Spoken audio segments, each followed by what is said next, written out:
মাদকাসক্ত ব্যক্তির পুনরায় আসক্ত হওয়ার কিছু সাধারণ ও গুরুত্বপূর্ণ কারণ আছে। পুনরায় আসক্ত হবার প্রধান কারণসমূহ, এটা পরিবেশগত চাপের কারণে হয়, পুরনো বন্ধু বা মাদকসেবী পরিবেশে ফিরে যাওয়া, যেখানে মাদক সহজলভ্য সেই পরিবেশে সময় কাটানো, পারিবারিক বা সামাজিক পরিবেশগত চাপ এরকম ভাবে একটা আসতে পারে। মানসিক চাপ ও আবেগ নিয়ন্ত্রণে অক্ষমতা, দুঃখ, হতাশা, রাগ, মানসিক যন্ত্রণা বা একাকিত্ব, আবেগ নিয়ন্ত্রণের কৌশল না জানা, হতাশা বা উদ্বেগ থেকে পালানোর চেষ্টা, পর্যাপ্ত চিকিৎসা ও ফলো আপে না থাকা। ফলো আপে থাকা একটা অত্যন্ত গুরুত্বপূর্ণ, অবজারভেশনে থাকা। পর্যাপ্ত চিকিৎসা ও ফলো আপ না থাকা, চিকিৎসার মেয়াদ শেষ হওয়ার আগেই সেন্টার ত্যাগ, এটা একটা ভুল। চিকিৎসা শেষে কাউন্সিলিং বা ফলো আপে অনুপস্থিত থাকা বা মিটিংয়ে অনুপস্থিত থাকা, ঔষধ সঠিকভাবে না খাওয়া, যাদের মেডিসিন প্রয়োজন তারা ওষুধ সঠিকভাবে না খেলে প্রবলেমটা আবার ব্যাক আসতে পারে। পরিবারের অসচেতনতা বা সহানুভূতির অভাব, পরিবারের মধ্যে ভুল ধারণা থাকা এখন সে ভালো হয়ে গেছে, রোগীকে অবহেলা বা সন্দেহ করা, পরিবার থেকে প্রয়োজনীয় সহানুভূতি ও সমর্থন না পাওয়া, মাদক সম্পর্কে ভ্রান্ত ধারণা বা কৌতূহল, একবার নিলে কিছু হবে না, এই ভুল ধারণা যে একবার খেলে কিছু হবে না, এটা একটা ভুল ধারণা। পুরনো অনুভূতিগুলো আবার ফিরে পাওয়ার ইচ্ছা, আত্মবিশ্বাসের অতিরিক্ততা, আমি এখন নিয়ন্ত্রণে রাখতে পারবো, অতিরিক্ত। সামাজিক চাপ ও প্রলোভন, বন্ধুদের জোরাজুরির একটা বিষয়, চল যায় খাই, এরকম একটা বিষয়। সামাজিক অনুষ্ঠানে মাদক গ্রহণের সুযোগ, বিভিন্ন বিয়ে শাদীতে আজকে সবাই মদ পান করবে, ড্রিঙ্কস করবে, এইগুলো অনুষ্ঠানে না যাওয়া। মাদক ব্যবহার করে নিজেকে কুল ভাবা, যে বিশাল অশান্তির মধ্যে আছি, আমি মাদক গ্রহণ করলে এখন আমি একটু স্বাভাবিক কুল হব।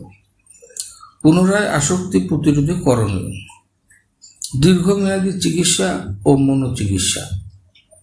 মনোচিকিৎসা থাকতে হবে, তা না হলে সাইকিয়াট্রিক ডক্টরের শরণাপন্ন হতেই হবে। অনেক সময় দেখা যায় যে মানসিক সমস্যা হয়ে আছে, সবাই মনে করতেছে যে এটা আসক্তিজনিত সমস্যার কারণে প্রবলেমগুলো হচ্ছে, তো এইটা যেন ভুল না হয়। পরিবার ও বন্ধু বান্ধবের সহানুভূতিশীল ভূমিকা, পরামর্শদাতা এর সঙ্গে নিয়মিত দেখা করা, পরামর্শ বলতে আমাদের ভাষায় কাউন্সিলর বলা হয়। কাউন্সিলরের সঙ্গে নিয়মিত যোগাযোগ রাখতে হবে, সঠিকভাবে চলতে পারতেছে কি পারতেছে না এগুলো জিজ্ঞেস করতে হবে, যেগুলো প্রবলেম হচ্ছে সেগুলো রিকভারির চেষ্টা করতে হবে। জীবনের উদ্দেশ্য স্থির করা ও ব্যস্ত থাকা, আমি কি করতে চাচ্ছি, কি করব, এর উদ্দেশ্য একটা থাকতে হবে এবং ব্যস্ত থাকতে হবে। ব্যস্ত কর্মের মধ্যে একটু ব্যস্ত থাকতে, যে কোনো একটা কিছু ব্যস্ত থাকতে হবে।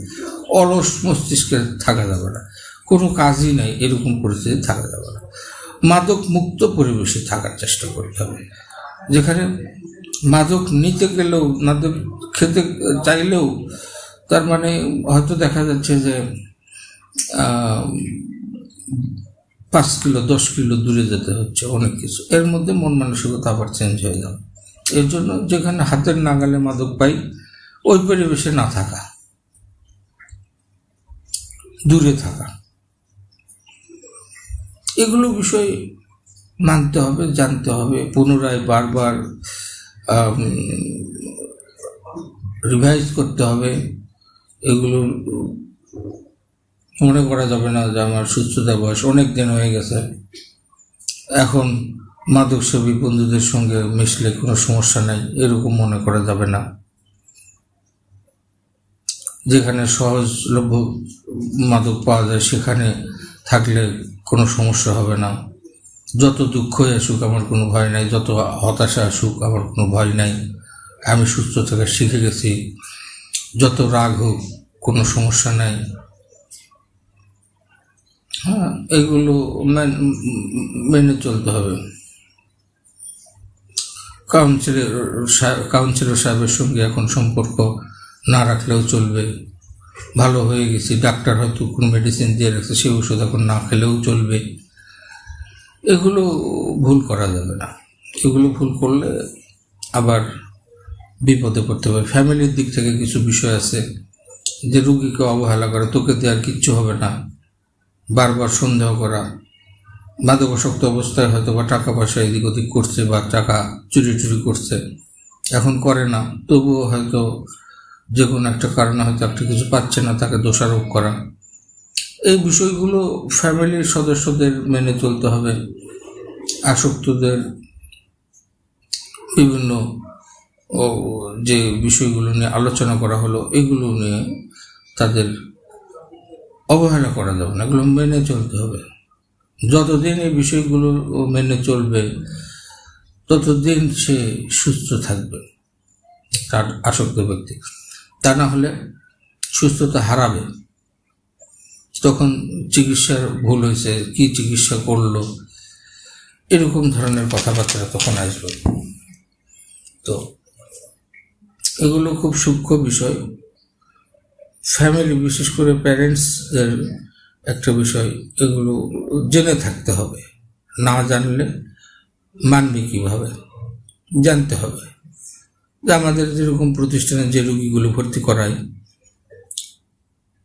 এই প্রোগ্রামের মধ্যে কম করে হলেও 2 থেকে 3 বার অভিভাবকদের ডেকে এই বিষয়গুলো আমরা জানিয়ে দিই যে এই সমস্ত কিছু এরকমভাবে করা যাবে না।